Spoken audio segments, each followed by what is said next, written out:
Hello everyone, welcome to my channel H D Orion.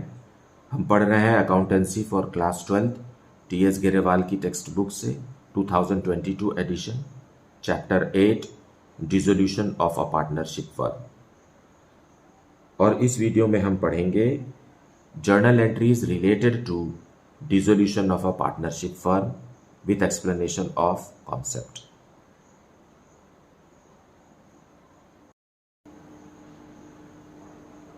So, question number 1, land and building, book value rupees 1,60,000, sold for rupees 3 lakh through a broker who charged 2% commission on the deal. Journalize the transaction at the time of dissolution of the firm. Fine. So, firm का एक asset है जिसकी book value 1,60,000 rupees है। इसे 3 lakh rupees में firm ने बेचा और इसी का जर्नल एंट्री हमें करना है। और कंडीशन क्या है कि फर्म डिसॉल्व हो रहा है। फाइन। सो हमें किस तरीके से एंट्री करना है, let us see. So dissolution of a firm, first questions answer. Fine. So यहां क्या हुआ है कि फर्म डिसॉल्व हो रहा है और फर्म के पास 1,60,000 बुक वैल्यू का लैंड एंड बिल्डिंग है। तो what entry is suggested? So first entry will be transferring the asset into realisation account. Fine. क्योंकि एसेट डेबिट बैलेंस होता है, इसलिए हमें इस एसेट को मतलब लैंड एंड बिल्डिंग को क्रेडिट करना होगा। तो डेबिट कौन होगा? डेबिट रियलाइजेशन अकाउंट होगा। So realisation account will be debited to land and building.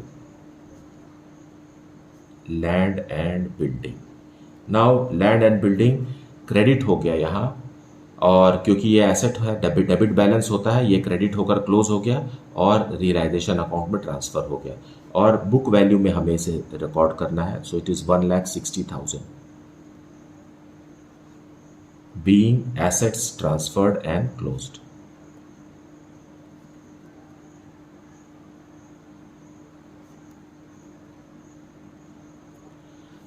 क्योंकि हमने लैंड और बिल्डिंग को क्रेडिट करके क्लोज कर दिया है, मतलब अब कोई डेबिट बैलेंस नहीं है।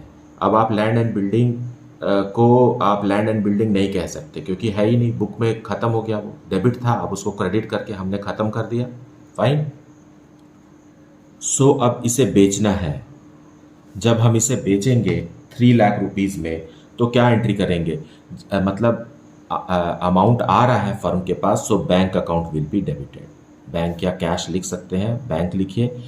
टू, जब हम सामान्यतः लैंड और बिल्डिंग को अगर बेचते तो क्या लिखते? Bank account debited to land and building account लिखते। लेकिन यहाँ पर क्योंकि लैंड और बिल्डिंग तो हमने क्रेडिट करके क्लोज कर दिया है, तो रियलाइजेशन अकाउंट के माध्यम से ही इसे बेचा जाएगा। अब कोई भी एसेट अपनी पहचान खो चुका है यहाँ, और उसकी पहचान अब रियलाइजेशन अकाउंट ही है। तो जब कभी भी हम एसेट को ट्रांसफर करेंगे तो उसे क्रेडिट कर देंगे, रियलाइजेशन अकाउंट डेबिट होगा। लेकिन जब उस एसेट को रियलाइज करेंगे, बेचेंगे, तो बैंक अकाउंट डेबिट होगा, और यहाँ पर एसेट के नाम के बदले रियलाइजेशन अकाउंट क्रेडिट होगा। ओके। और उस अमाउंट से क्रेडिट होगा जिस अमाउंट से हम बेच रहे हैं। तो here in the question it is written 3 lakh rupees में लैंड एंड बिल्डिंग को बेच दिया गया, being asset realized.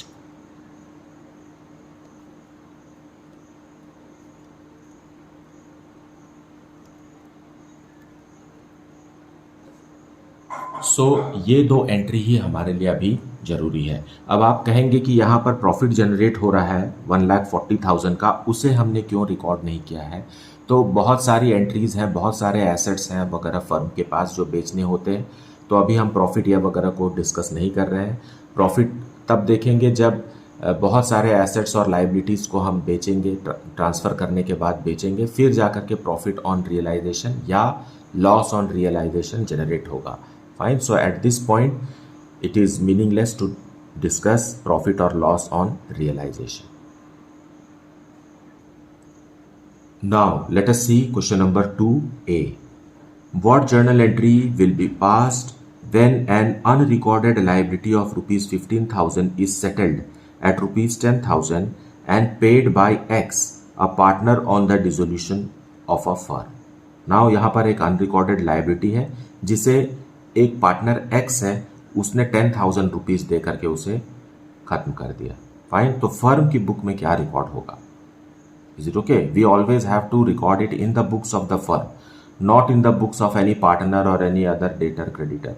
Right, so firm क्या क्या रिकॉर्ड करेगी? देखिए, पैसा तो फर्म नहीं दे रही है, कौन दे रहा है पैसा? इस लाइबिलिटी को सेटल करने के लिए जो कि 15,000 रुपीज़ का है, इसे पार्टनर एक्स दे रहा है। So what will be the journal entry? Late us see the journal entry. So solution 2, first part A. Fine, यहाँ पर एक अनरिकॉर्डेड लाइबिलिटी है जिसे फर्म का पार्टनर एक्स पे कर रहा है ना, और ये अनरिकॉर्डेड लाइबिलिटी 15,000 रुपीज़ की है।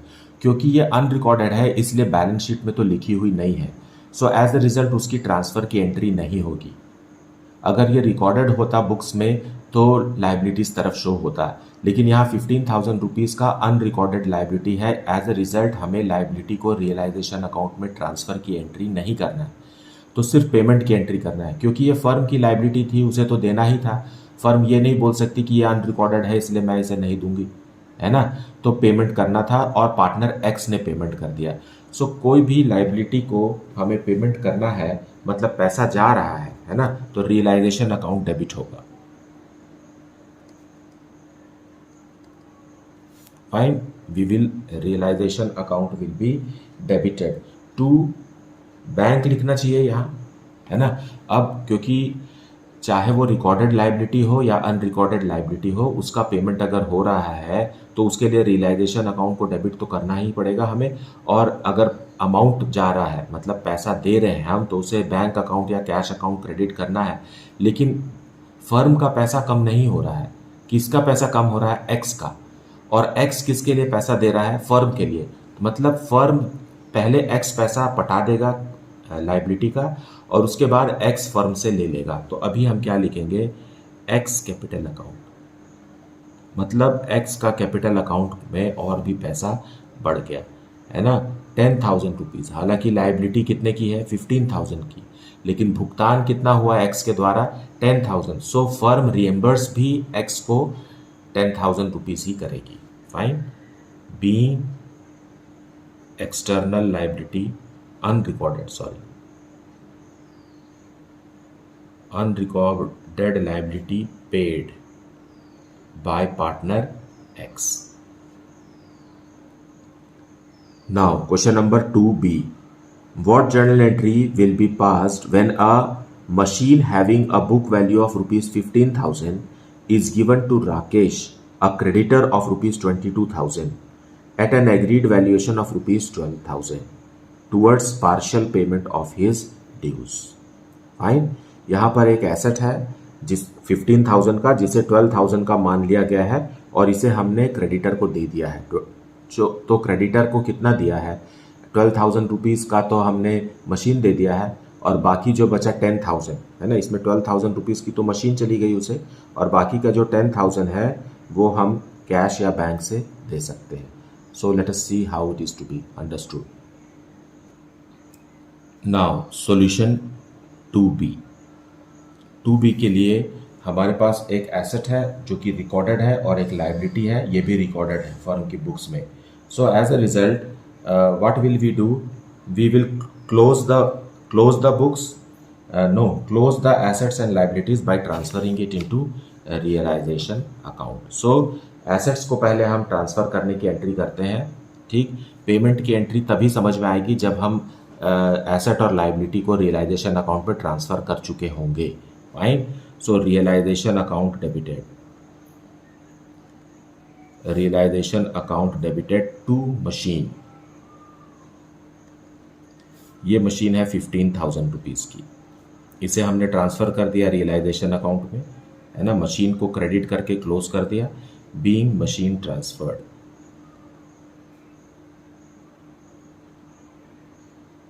And closed, okay. Then liability जो कि 22,000 की है क्रेडिटर की, उसे भी आप ट्रांसफ़र करिए। सो क्रेडिटर को डेबिट करके क्लोज करना पड़ेगा। So creditor account debited 22,000 to realisation account. So इस तरीके से दोनों एसेट्स और लाइबिलिटीज़ ट्रांसफ़र हो गए, और क्लोज भी हो गया, बीइंग क्रेडिटर ट्रांसफर।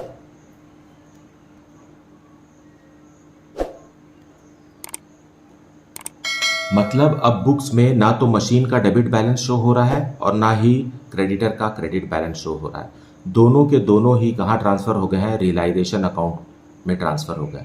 अगर मैं यूँ कहूँ कि दोनों का नाम रियलाइजेशन अकाउंट हो गया है तो भी सही है ना, क्योंकि रियलाइजेशन अकाउंट डेबिट हुआ है, फिर रियलाइजेशन अकाउंट क्रेडिट हुआ है। सो जब कोई भी एसेट को किसी लाइबिलिटी को दिया जाता है और तो उसकी कोई भी जर्नल एंट्री नहीं की जाती, फाइन, क्योंकि एसेट्स भी रियलाइजेशन अकाउंट में ट्रांसफर्ड है और लायबिलिटी भी रियलाइजेशन अकाउंट में ट्रांसफर्ड है और ये दोनों आपस में सेटल हो रहे हैं, इसलिए इसकी कोई स्पेशल एंट्री नहीं होगी। Fine.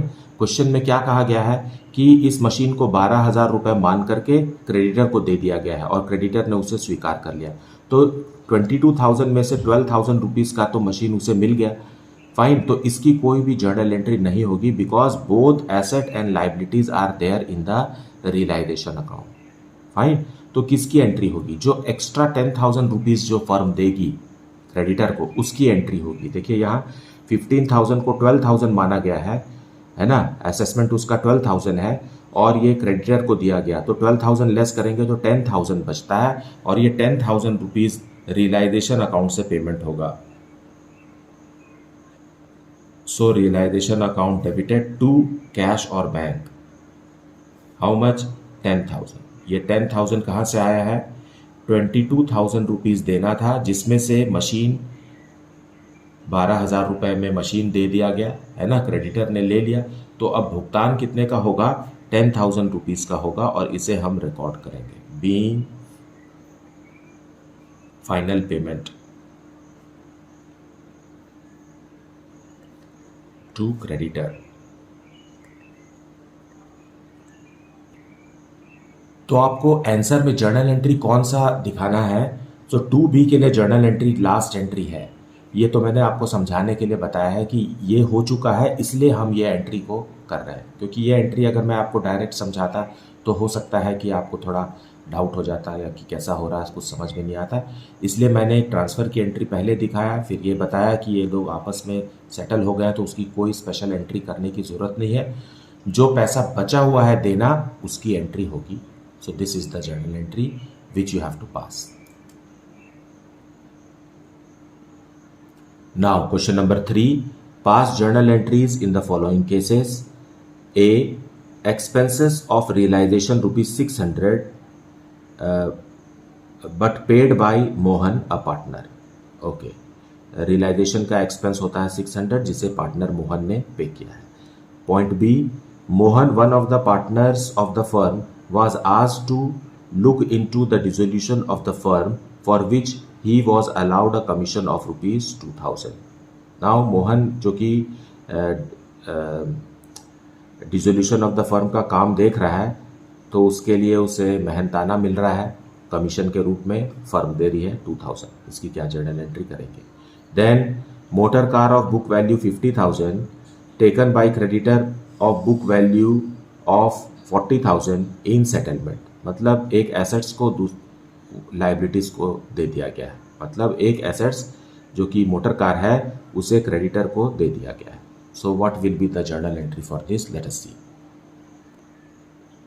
So solution 3, point A, expenses of ₹600 which is realisation expenses paid by one of the partner Mohan, है ना, पार्टनर का नाम मोहन है और अमाउंट 600 रुपीज़ है, तो इसकी एंट्री होगी realisation account debited.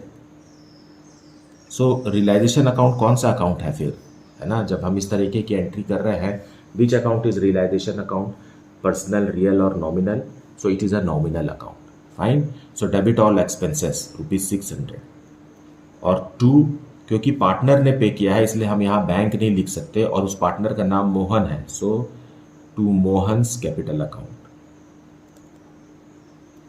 ₹600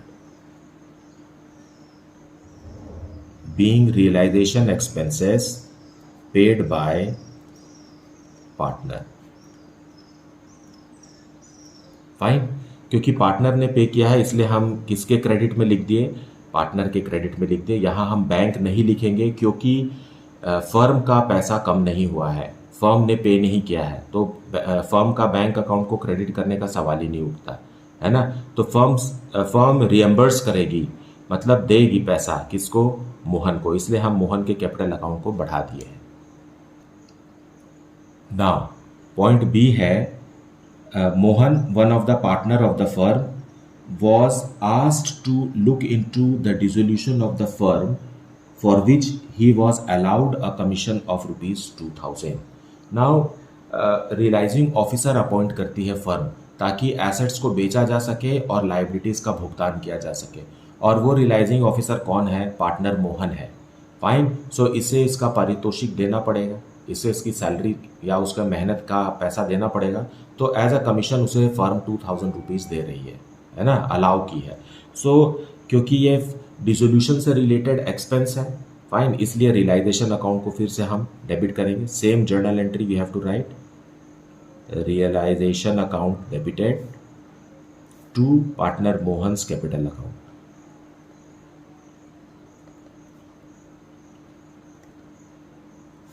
₹2000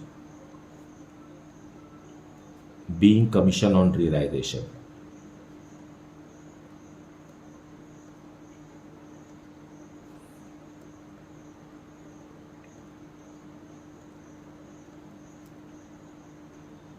now point C है, motor car of book value ₹50,000 taken by creditor of the book value ₹40,000 in settlement. मतलब ये मोटर कार भी फर्म का है और ये क्रेडिटर भी फर्म का है, और दोनों ही रिकॉर्डेड है बुक्स में, मतलब बैलेंस शीट का हिस्सा है। तो इसे हमने ट्रांसफ़र किया होगा रियलाइजेशन अकाउंट के, मतलब मोटर कार को रियलाइजेशन अकाउंट के डेबिट में और क्रेडिटर को रियलाइजेशन अकाउंट के क्रेडिट में, और ये दोनों ही आपस में एक दूसरे को कैंसिल कर रहे हैं, तो इसके लिए कोई भी जर्नल एंट्री पास करने की ज़रूरत नहीं है। Fine, when an asset is accepted by a creditor और when a liability is paid by the asset of the firm recorded in the books of the firm, तो उसके लिए हमें कोई भी जर्नल एंट्री करने की ज़रूरत नहीं है, चाहे वो कितने में भी ले जा रहे हो। अगर डिफरेंस अमाउंट को कैश में देना है तो वो उस अमाउंट का जर्नल एंट्री होगा, लेकिन एक एसेट को एक लायबिलिटी के अगेंस्ट सेटल कर दिया गया, तो इसके लिए कोई भी हमें जर्नल एंट्री करने की ज़रूरत नहीं है। और आपको सॉल्यूशन में लिखना है no journal entry required, no journal entry is required. अगर आप इस क्वेश्चन को ऐसे ही छोड़ देते हैं, बोर्ड एग्जाम में मान लो ये क्वेश्चन आता है और आप इसे छोड़ देते हैं, तो समझा जाएगा कि आपको नहीं मालूम है कि करना क्या है, और हो सकता है कि आपका मार्क्स डिडक्ट हो जाए, मतलब आपको मिले ही ना। ये दोनों एंट्री के लिए मिल रहा है, लेकिन इस एंट्री के लिए आपको मिल ही नहीं रहा है क्योंकि आपने लिखा ही नहीं है कि no journal entry is required for this transaction. Fine, so be particular about this and therefore you will get 100% mark in this question like fine। so मुझे उम्मीद है कि आपने वीडियो को पूरा देखा है और एक्सप्लेनेशन को भी अच्छे से सुना है। Don't skip any part of the video, and इसके बावजूद भी अगर आपको कुछ डाउट है then please put it in the comment section. Thank you so much for liking, subscribing and sharing the channel, and if you have not yet then please do like, subscribe and share the channel. Thank you so much for watching.